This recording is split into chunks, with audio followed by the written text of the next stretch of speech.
자, 롯데가 지금 몇 년 동안 수비가 굉장히 안 좋은 팀이죠. 그래서 이 스프링 캠프에 지금 한동희와 나승엽이 뭐 서로 한동희는 1루, 근데 뭐 1루를 보는 거는 이상한 일은 아닌데 나승엽이 뭐 3루를 한번 봐보자 이러기도 하고, 손호영 선수는 이 포지션 자체가 이제 한동희가 오게 되니까 3루를 볼 포지션이 없죠. 그러니까 뭐 박찬영 선수도 3루에 갈 수 있으니까, 그래서 손호영 선수가 이제 외야로 뭐 포지션 변경을 해서 지금 시즌을 준비하고 있는 이런 상황인데, 자, 제가 오늘 밤 8시에 NC랑 롯데를 타석 그리고 타순과 뭐 1번부터 9번 타자까지 그리고 포지션별로 비교를 하면서 좀 많은 것을 느꼈는데요. 롯데 자이언츠가 이 특히나 다른 선수보다도 1루와 3루도 중요한데, 요 손호영 선수가 만약에 외야로 포지션 변경을 하면 그 외야 포지션이 어디일지, 그리고 1루와 3루가 왜 중요한지 한동희 선수가 이 부분에 대해서 아주 자세하게 분석을 해보도록 하겠습니다. 자, 일단 오히려 더 나은데 나승엽 3루, 한동희는 1루, 대면에서 펼쳐진 롯데의 파격 실험. 그래서 1루보다 움직임이 좋다, 나승엽 3루 수비, 한동희는 1루 병행.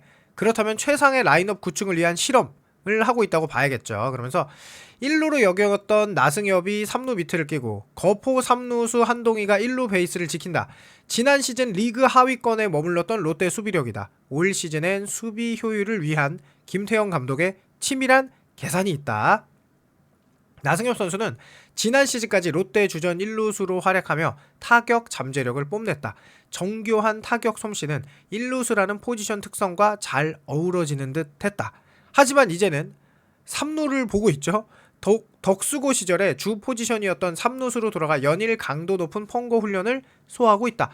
파격적인 실험 배경에는 공수 엇박자라는 해소 과제가 있다. 지난 시즌 롯데의 팀 타율은 2할 6분 7위 리그 3위라는 준수한 성적인데 실책은 100개로 달해 리그 7위에 그쳤죠. 방망이 힘은 충분하나 수비 힘이 부족해 이길 경기를 놓치는 경우가 허다했다. 거기에 플러스 저는 장타력, 당연히 롯데 팬들도 다 아시는 거고. 그러면서 나승엽의 3루 가능성에 대해 한번 해보라고 지시했는데 발 움직임이나 수비 메커니즘이 오히려 1루에 있을 때보다 더 경쾌해 보인다. 자, 그러면서 1루에서는 다소 정적인 움직임에 그쳤다면 먼 거리를 송구해야 하고 발놀림이 중요한 3루에서 나승엽의 운동 능력이 더 빛을 발하고 있다는 분석이다. 자, 그러면서 한동희 선수도 역시나 뭐 3루수 뭐 선수들이 보통 1루 수비라는 게 수비 포지션 중에서 가장 쉬운 포지션, 어떻게 보면 움직임이 가장 덜한 포지션이기 때문에 1루가 거포가 많이 있단 말이에요. 그래서 한동희가 현재 1루 수비를 병행하고 있다. 말 그대로 가능성을 스프링 캠프는 타진하는 시간이다. 나승엽이 3루에서 안정감을 보여주고 한동희가 1루에서 거포 본능을 유지한다면 롯데는 내야진 운영에 엄청난 유연성을 확보하게 되죠. 과연 롯데는 고질적인 수비 불안을 털어내고 투수진의 어깨를 가볍게 해줄 수 있을까? 거기에 타격의 시너지까지 올라갈 수 있을지 정말 궁금해진 가운데, 자, 이제 한번 분석을 시작해 보도록 할 텐데요. 롯데가 말했던 대로 타율이 2할 6푼 7리인데 홈런이 75개예요. 그러니까 OPS가 너무 낮죠. 그러다 보니 팀 득점은 생각보다 너무 낮아요. 676점. 그러니까 타율이 NC가 2할 6푼으로 훨씬 낮은데 득점이 732점이니까 더 높았죠. 결국은 저는 득점이 중요하다고 생각하거든요. 그거 때문에 장타, 그러니까 1루타 3개를 쳐야 점수가 한 점이 나지만 홈런을 하나 치면 한 점이 나잖아요. 물론 이제 주자를 쌓아놓고 홈런을 치면 더 많은 점수가 나고. 자, 그래서 롯데가 이게 지금 뭐냐면 공격 WAR도 실제로 7입니다. 공격 WAR도 SSG, KT 다음이에요. 그러니까 하나보다도 WR이 낮았죠. 그러니까 이게 지금 어떻게 보면은 뭔가 획기적인 변화가 필요하다. 그런데 24시즌에는 지금 이 타율이 무려 2할 8푼 5리로 리그 2위였어요. 리그 2위. 그러니까 이때도 진짜 대단했죠. 이때는 정말 대단했죠. 윤고나황 손이 터졌으니까. 그런데 WAR은 또 7위예요. 근데 물론 공격 WAR은 7위가 아니었는데 공격 WAR도 기아가 1위, LG가 2위, 두산이 3위, NC가 4위, 그 다음에 KT랑 롯데가 거의 비슷한 5위. 그러니까 롯데가 5위였거든요. 그러니까 타율에 비해 항상 공격 WAR이 낮았던 거는 수비 제외한 거죠. 결국은 장타력 부재라는 건데, 자 그러면 다른 팀들은 왜 장타력이 높을까라고 생각하면은, 자 일단 한동희 선수가 뛰어야 할 3루 자리, 지금 3루 자리를 보면 김도영, 송성문 등 거의 리그 최고의 스탯 국내 선수가 타격 최고의 스탯은 보통 3루 자리를 차지해요. 거기에 뭐 노시환, 최정, 문보경, 지금 보시면 3루에는 거의 공격력 최강의 선수들이 3루로 가게 돼 있습니다. 국내 선수 중에 뭐 최정 선수 같은 경우도 OPS는 이제 0.978, 송성문이 0.917, 927, 김도영은 이제 논에 1이 넘었고, 문보경도 0.879, 노시환도 0.851. 그러니까 최소한 이 정도는 해야 돼. 그런데 어쨌든 지금 여기 롯데 선수가 없죠. 지금 뭐 두산의 허경민 811, 김희집 0.769면 요런 거 이제 아쉽다는 거죠. 팬들 입장에서. 3루가 요걸 하면서 8점 중반대는 해줘야 3루는 맞다 라고 생각을 하는 거죠. 팬들 입장에서. 자 그런데 더 재밌는 건 바로 여기죠.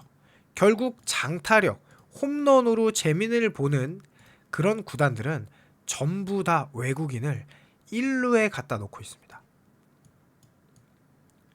50홈런 158타점의 디아즈, 잠시를 쓰면서 홈런 30개를 치는 오스틴, 그리고 홈런왕 24년도 데이비슨, 위즈덤도 홈런은 30개를 넘게 쳤죠.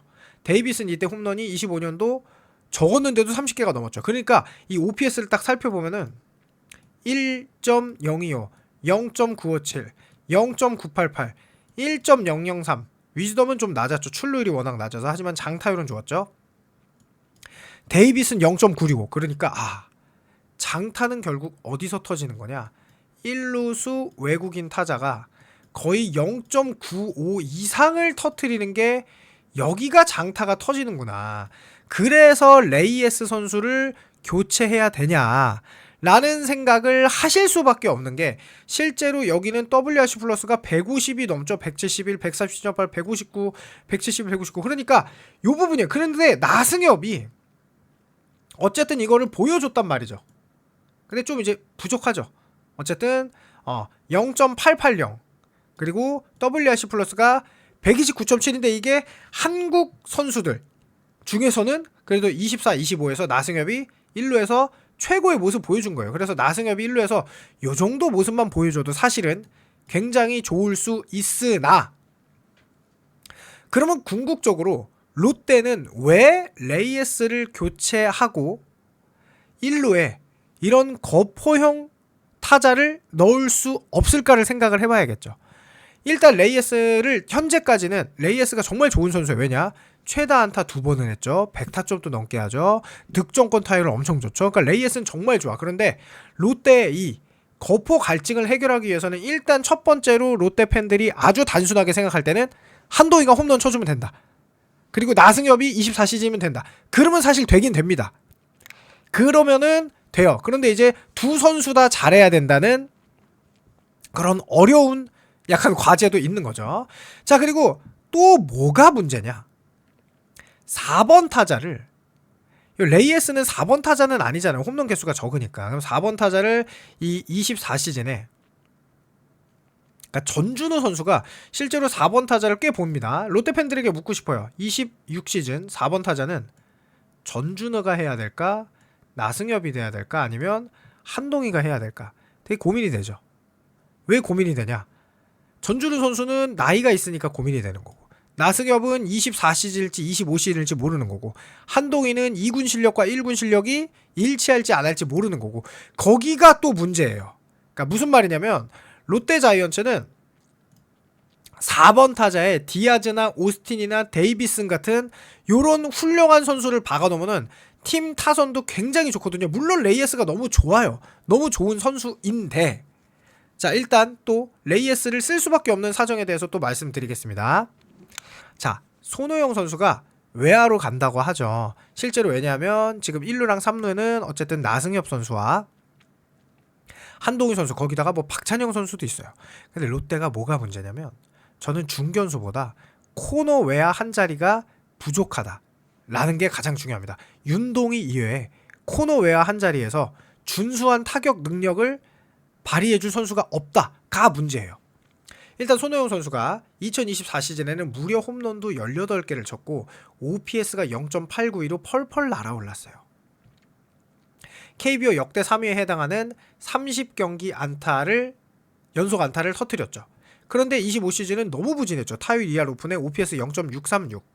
그러니까 외야수로 이제 비중을 높인 거죠. 자기가 살아남기 위해. 다들 잘해서 힘들다. 손호영의 최대 장점은 공격력이다. 2년차 징크스라는 단어에 그건 아니다. 내가 아니랬던 것 같다. 그냥 똑같이 하겠지라는 생각을 했던 것 같다. 그래서 이제 뭐 공격적과 덤비는 것은 다르다. 그래서 그 차이가 말로 설명하기 힘들지만 알 것 같고 투 스트라이크 이전에 쳐야 된다는 생각도 들었고, 왜냐면 투 스트라이크 이후에 대처를 잘 못하니까. 뭐 타석에서 조급했던 것도 있는데 준우 형과 같은 조에서 연습하면서 많이 배우고 있다 라고 했고, 주전으로 뛰는 것, 선수들이 다들 말은 하지 않지만 속으로 칼을 갈고 있지 않을까 생각한다. 야구 선수라면 주연이 되고 싶은 게 다양하다. 이렇게 생각했어요. 근데 제가 단순하게 생각했을 때 손호영 선수가 지금 우익수의 윤동희, 좌익수의 레이에스니까 중견수 공격력이 좀 아쉽잖아요. 그러면 손호영이 중견수로 가서 요 타격 능력을 보여주면 대박이다라고 생각했어요. 첫 번째는. 그런데 손호영이 만약에 코너 외야를 뛸 수 있다면, 그러니까 윤도희가 뭐 우익수, 손호영이 좌익수 수비가 된다면, 실제로 이 레이에스 선수도 수비가 좋은 선수는 아니죠. 디펜스 WR이. 자, 그런데 코너 외야를 보면은요, 아까 지금 아까 이제 디아즈, 그 다음에 오스틴, 그 다음에 데이비슨에 비해서 에레디아 소크라테스는 약간 아쉬울 수 있어요. 뭐가 아쉽냐? OPS가 0.937, 0.889, 0.875. 그러니까 WRC 플러스도 137, 141, 121점이 좋은 선수들인데, 장타적인 측면에서는 1루수보다 코너 외야가 조금 작죠. 그러니까 이 야구에서 공격력이라는 거는 사실 코너 쪽이에요. 1루, 3루, 우익수, 좌익수. 여기가 장타력을 치는 선수들이거든요. 그런데 굳이 비중을 따지자면 내야인 1루와 3루가 더 장타력이 높죠. 왜냐? 외야수는 그래도 날쌘 선수들이 보통 자리를 잡잖아요. 일반적으로. 근데 레이에스 선수는 지금 사실 수비는 좋지 않습니다. 그럼 만약에 손호영 선수가 요 좌익수에서 수비를 잘하게 되고 타격을 어느 정도 치게 되면은, 자, 윤동희 우익수, 손호영 좌익수가 되면은 1루에 엄청난 고포를 갖다가 넣을 수가 있습니다. 예를 들어서 뭐 오스틴이나 디아즈 같은 선수를, 한동희가 3루를 보고 수비가 안 되는 나승엽이 지명을 보고, 요런 상황, 그러니까 1루를 요렇게 유연하게 가거든요. 그래서 저는 이거는 6시즌에는 일어날 수는 없어요. 26시즌에 아무리 손호영이 날고 기어도 레이에스를 교체하는 일은 없습니다. 저는 절대로 없다고 봐요. 그리고 아까 얘기했던 대로 나균환과 한동희가 동시에 1, 3루에서 터지면 그대로도 그냥 해결이 돼요. 레이에스가 가도 돼. 그럼 더 좋아. 레이에스가 최다 안타를 치는데 한동희가 뒤에서 20 후반이나 30개 이상의 홈런을 치는 4번 타자가 되면은 그걸로도 해결이 돼요. 그러니까 저는 다양한 해결책을 지금 현재 제시하고 있는 건데요. 과연 이 포지션 변화가 26시즌을 넘어 27시즌에 어떤 영향을 끼칠지. 왜냐면 저는 나승엽이 3루를 당장 26시즌에 볼 수 있을 거라는 생각은 들지 않거든요. 그런데 다행히도 나승엽, 한동희는 아직은 그래도 20대 후반이 아닌 선수들이기 때문에 충분히 시간이 있다. 한동희보다는 나승엽이. 뭐 여러 가지 생각이 드는 가운데 오늘 밤 8시에 롯데의 타순을 분석하면 조금 더 이게 이해가 되실 텐데요. 혹시 시간 되신 분들은 참여해서 함께 해주시면은 감사하다는 말씀과 함께, 제 분석이 너무 뇌피셜일 수도 있는데 여러분들의 의견도 너무너무 궁금하니까 댓글 남겨주시길 바라면서 요 롯데 타격 분석의 영상을 마치겠습니다. 감사합니다.